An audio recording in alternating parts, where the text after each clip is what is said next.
Estelle here from AC Podiatry. Today I want to talk to you about the effects of smoking on callus in the feet.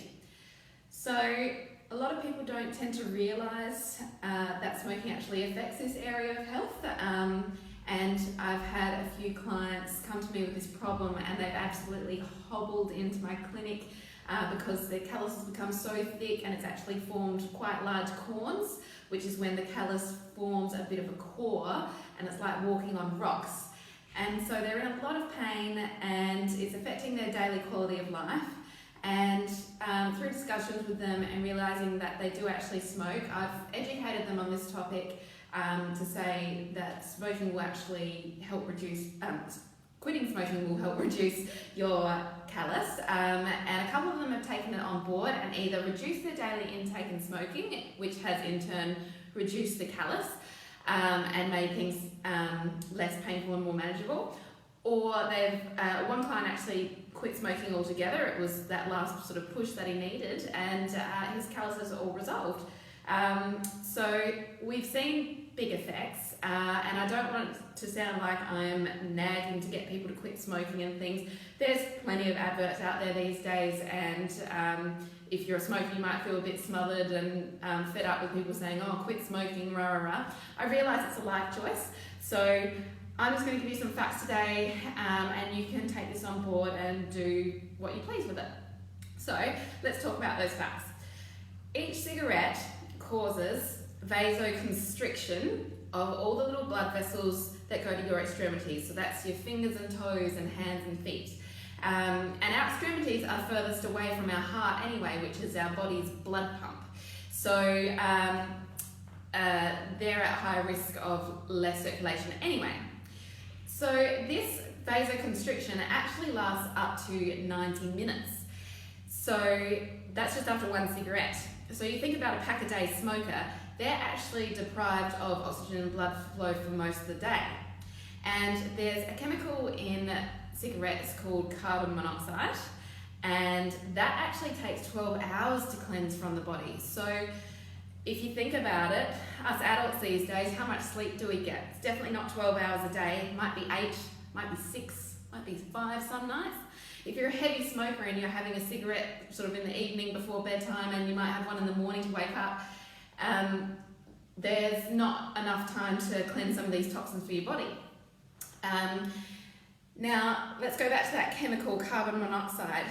This guy is a bit of a bully. So in our blood, we have hemoglobin, which picks up the oxygen molecules and carries them through the bloodstream all around our body. However, carbon monoxide comes along and stops hemoglobin binding to the oxygen and reduces its ability to carry oxygen around the body. So we get tissues around the body deprived of oxygen. Now, how does this all affect the feet and callus and the skin?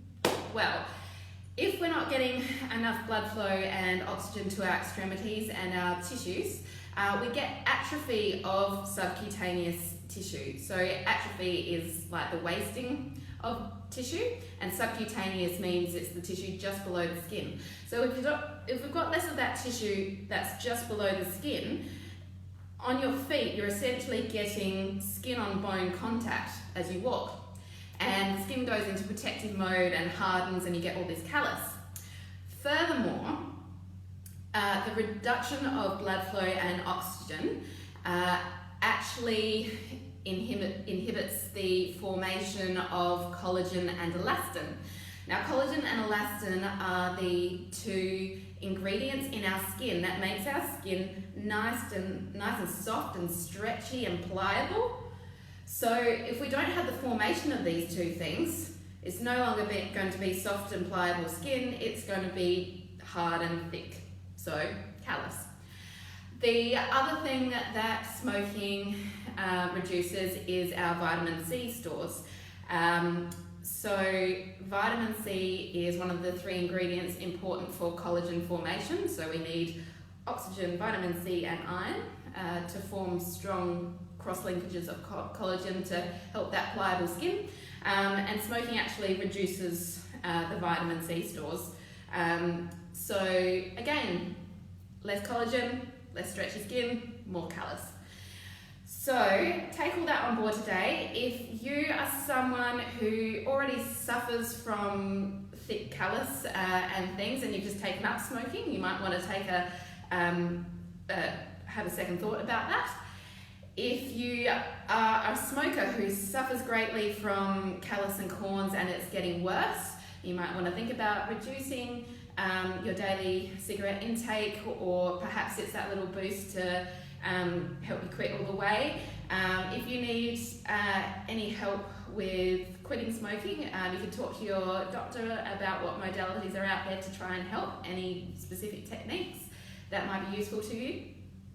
If you do have thick callus and corns on your feet and you just want some help and management with that, do go see your local podiatrist. We can actually shave down the callus and scrape it off, and we can enucleate the corns. So that actually means we dig them out and scoop them out. And it shouldn't hurt because we're just taking away the dead skin and not the good skin. All right, so I'll leave that with you guys, and you can do with it what you like. Cheers.